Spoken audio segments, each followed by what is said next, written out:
Assalomu alaykum hurmatli talabalar. Bugun biz texnologik moslamalar va loyihalar ishlab chiqarish fanidan mustaqil ishimizni ko'rib o'tmoqdamiz.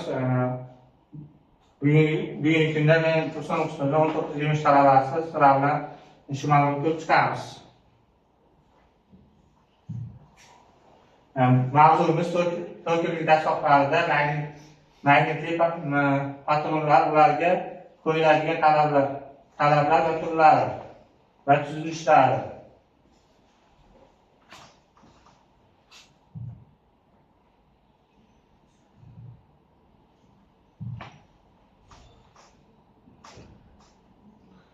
Bunga tuzilgan rejalarimiz to'rtko'llik dastur magnit patronlarining umumiy tasnifi, ikkinchi rejamiz magnit patronlariga qo'yilgan talablar, uchinchi rejamiz magnitli patronlarning turlari va tuzilishlari.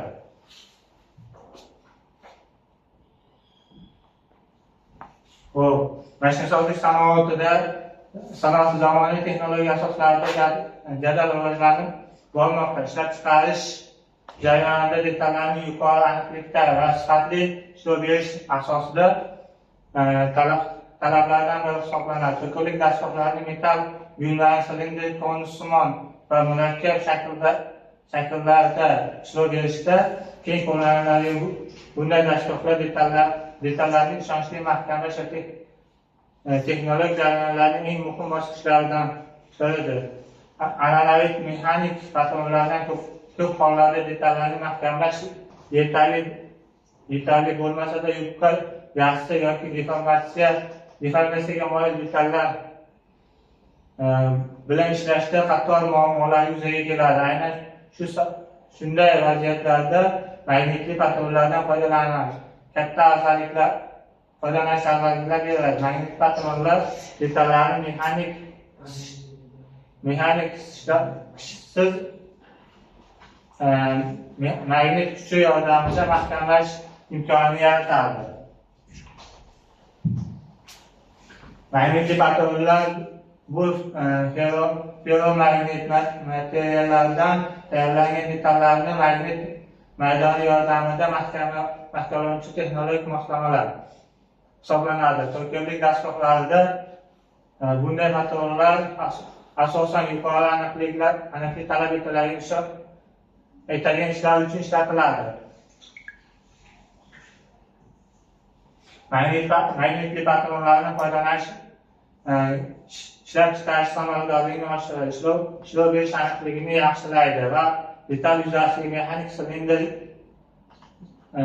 mexanik shikastlanishlarni oldini oladi. Shu sababli ularning zamonaviy mashinasozlikda muhim texnologik moslama sifatida e'tirof etiladi. Ushbu referensiya to'rtko'llik dasturlarning magnit patronlari tuzilishi va ishlash prinsipi, ularning qo'llaniladigan talab hamda turlari va tafsilotlari.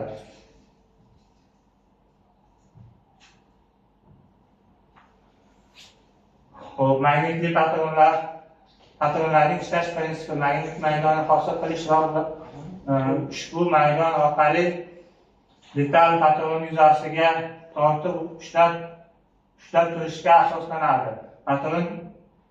Patron ichida joylashgan magnit magnitlar detal bilan patron o'rtasida kuchli tortish kuchini hosil qiladi. Natijada detal ishlov jarayonida siljimay turadi. Magnit patronlarning qo'llanish mexanik patronlarga nisbatan bir qator ustunliklarga ega. Avvalo, detalning tez mahkamlash va bo'shatish imkoniyatini beradi. Bu ishlab chiqarish vaqtining sezilarli darajada qisqartirish, ikkinchidan mexanik qisqish kuchlari bo'lmagan sababli detal yuzasining deformatsiya va tirnalishlar paydo bo'ladi.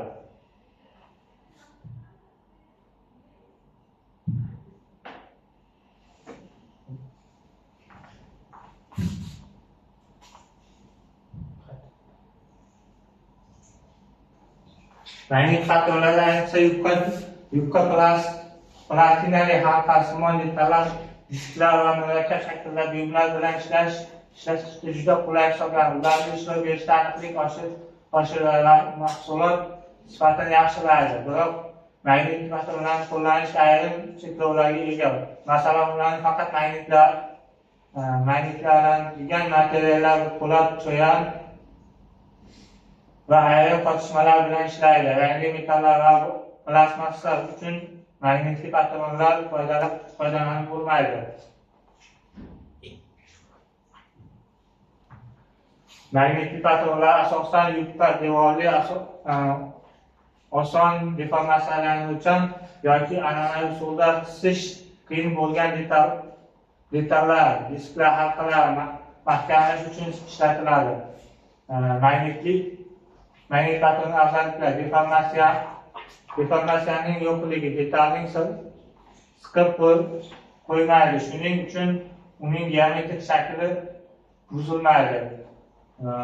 Ochiq yuzalar: detallarning barcha tashqi va ichki yuzalarining bir vaqtning o'zida ishlov berish imkoniyatini beradi.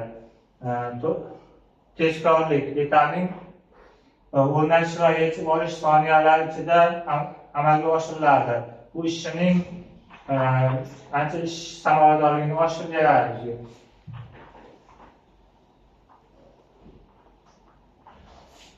Magnit patronlarda texnologik jarayonlarda samarali ishlov ishlash uchun ularga bir qator texnik va ekspluatation talablar qo'yilgan.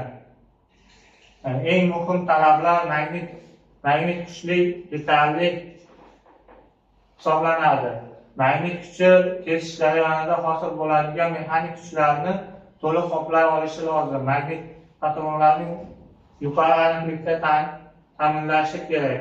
Metal patronlar yuzasiga parallel joylashishi va ishlov berish jarayonida markazdan qismasligi talab etiladi. Aks holda ishlov sifati pasayadi va nuqsonlar yuzaga kelishi mumkin.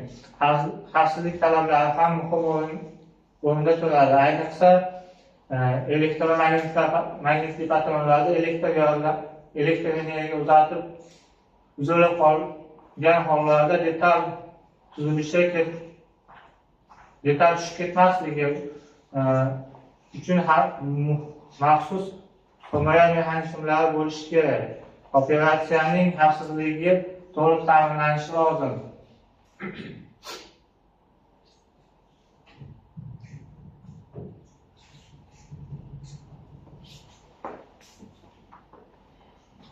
Magnit patronlar uzoq muddat xizmat qilishi uchun mustahkam va ayniqsa chidamli materiallardan tayyorlanadi. Patron yuzasining silliq va tekis bo'lishi, magnit maydonlari esa bir tekisda taqsimlanishi talab etiladi. Shuningdek, magnit patronlar texnik xizmat ko'rsatishi uchun qulay bo'lishi lozim. Uning tez tozalash va ta'mirlash imkoniyati mavjud bo'lishi ishlab chiqarish. Magnit patronlarning qo'yiladigan talablar. Magnit patronlar talablarini dastur moslamasi sifatida magnit patronlar quyidagi standart talablarga javob berishadi.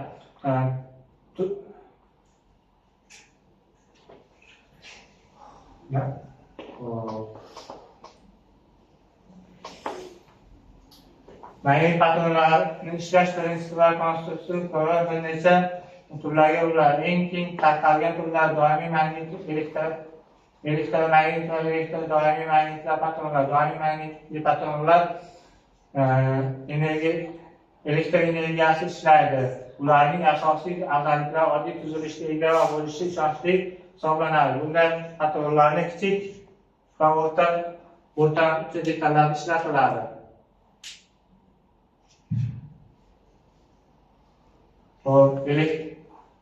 Elektr doimiy magnit patronlar eng zamonaviy hisoblanadi. Ularning magnit va elektromagnit tizimlar afzalliklari birlashtiriladi.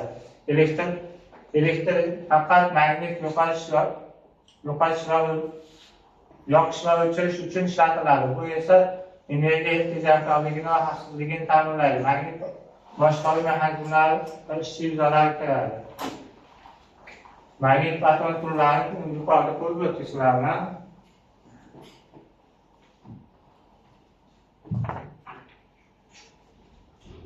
Patronlarning tuzilish turdagi asosiy hisoblaridan iborat. Korpusi odatda po'lat yoki cho'yandan tayyorlanadi. Magnit bo'laklari, magnit oqimini hosil etuvchi elementlar,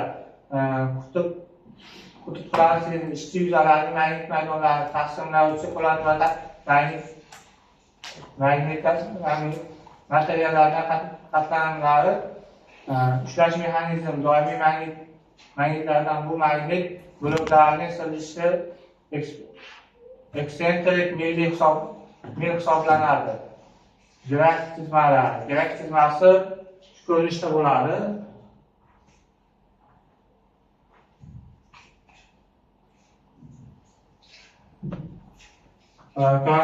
Konsept tuzilishlarning o'ziga xosligi.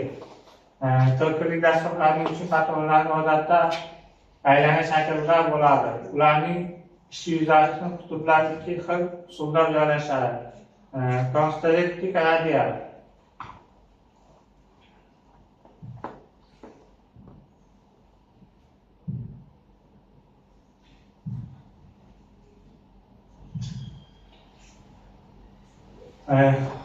Xulosa.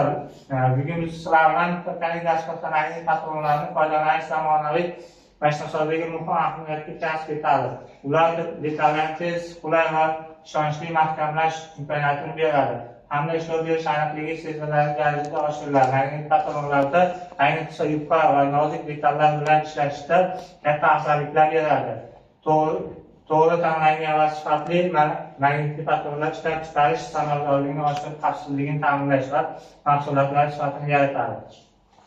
E'tiborlaringiz uchun rahmat. Bugungi mavzumiz shu.